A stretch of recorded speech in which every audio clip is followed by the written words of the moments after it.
dhulbeereedka oo aan wasaaraddu ka diwaan gasnayn looma aqoonsanayo dhulbeereed. Bismillaahi raxmaani raxiim. Alxamdulilaahi rabbil caalamiin. Salaatu calaa sayidina Maxamed wa calaa aalihi wa saxbihi ajmaciin. Waxaan halkan ka salaamayaa shacabka reer Puntland, gaar ahaan beeralayda Puntland oo maanta oo taariikhdu tahay 4 Sebtembar 2025 oo shirkan jaraa'id aan u qabanayno inaynu ku wargelino in wasaaradda beeraha iyo waraabka ay furtay diwaankii beeraha oo aan ka codsanayno ana faraynana in beeralayda hadda shaqaynaysa in ay isku soo diiwaangeliyaan wixii laga bilaabaa maalinta Sabtiga bisha 6 Sebtembar oo uu socon doono muddo 3 bilood oo ku ekaan doonto 6 Disembar 2025. muddadaasi waxaan ka codsanaynaa in beeralayda hadda wax soo saarta inay isku soo diiwaangeliyaan. beeralayda kale ama daneeyaasha beeraha oo hadda ka howlan ama daneynaya markasta u furan yahay diiwaankaas.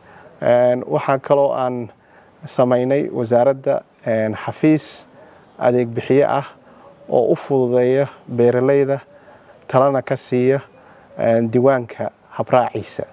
marka number ayaan u samaynay oo ay kala soo xiriiri karaan wasaaradda. numberkaas oo ah lacag la'aan oo markastana ay soo wici karaan maalinta Jimcaha mooyaane.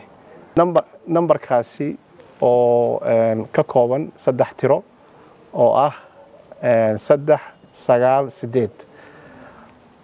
lacag uma baahna, xilli kastaad soo wici kartaan ay ka ahayn maalinta Jimcaha kaliya. waxaa kugu diyaarsan shaqaale loo tababaray oo ku siinaya macluumaadka ku saabsan diiwaangelinta iyo habraaciisa. sidoo kale waxay ku siin karaan haddaad beeraley wax soo saara aad tahay wixii caqabad aad kala kulantid beertaada, hadday tahay cayayaan, hadday tahay cudurro iyo wax kasto, iyo isticmaalka sumaha haddaad garan weyda iyo sumaha noocooda, waxaad kala soo xiriiri kartaa nambarkaas oo ka kooban 398. marka nambarkaasi iyo xafiiskaasi tala bixinta waxaan u samaynay inaan ugu fududeyno adeega aan siinayno beeralayda meel kasta ay Puntland ka joogaan. marka arintaana waxay ku soo aadaysaa waqtigii ku habooneed oo aynu u diyaarinay adeeg badan oo aan ku horumarinayno beeraha Puntland wax soo saarkooda.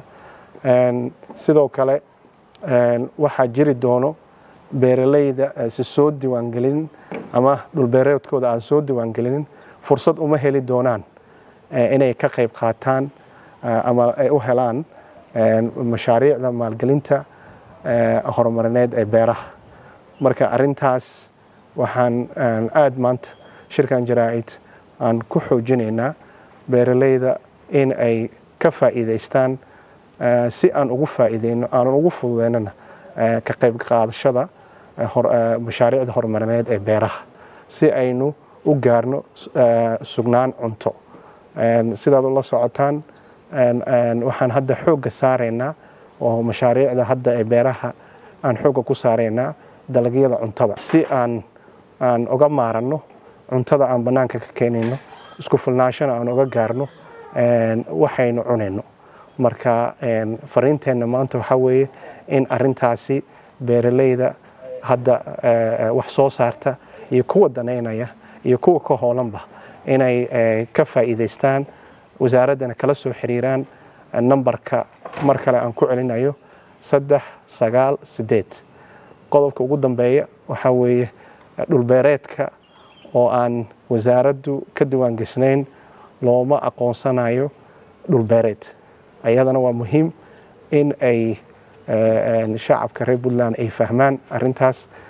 wasaaradda beeraha haddaadan ka diwaan gashnayn ama aadan iska soo diiwaangelinin dhulbeereedkaaga ma aha dhulbeereed. sharciyadda waxaa bixinaysa wasaaradda beeraha oo ku siinayso shatiga ayadaa markaas kadib ayaad ugu yeeri kartaa dhulkaaga dhul beereed. marka mar kale mar labaad waxaan uga mahadcelinayaa shacabka khaasatan beeraleyda wax soo saarka ay juhiga ay gelinayaan. annagana waxa weeye garabkiinaan taagannahay insha allah mashaariicda hadda aan hayno iyo kuwa soo socdaba inaynu ku horumarino tacabkiina iyo wax soo saarkiina ayaan ballan qaadaynaa. marka insha allah waxaan rajaynaynaa wada shaqayn dhow iyo horumar aynu ka gaarno sugunta cuntada.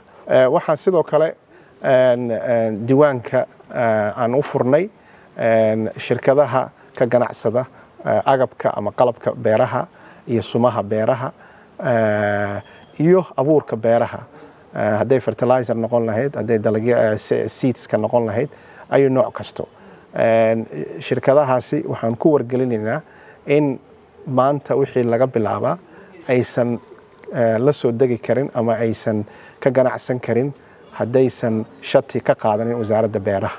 wasaaradda waa arintaasi waa muhiim. diiwaankana hadda waan u furnay. nambarka aan hore u sheegay haddana aan ku celinayo 398 ayay kala soo xiriiri karaan wasaaradda. waxaana u diyaar ah ana lagu hagayaa macluumaadkii diiwaanka iyo habkii habraaci. marka shirkadaha oo dhammaan oo ka ganacsada agabka iyo qalabka beeraha, hadday noqon lahayd cagafyada la keenayo, abuurka la keenayo, fertilizerka, dawooyinka, ayu nooc oo ku saabsan beeraha, waxaa maanta laga bilaabaa ay u baahan yihiin shati wasaaradda beeraha. haddaysan shati lahayn dalka ma keeni karaan. arintaasi ayagana waxaan fariintan aan faraynaa ganacsatada ka ganacsada arintaas. waxa weeye waxaan ugu qasbayna waxa weeye suman oo dhacsan, agab ku habbooneyn ayaa la keenay dalka.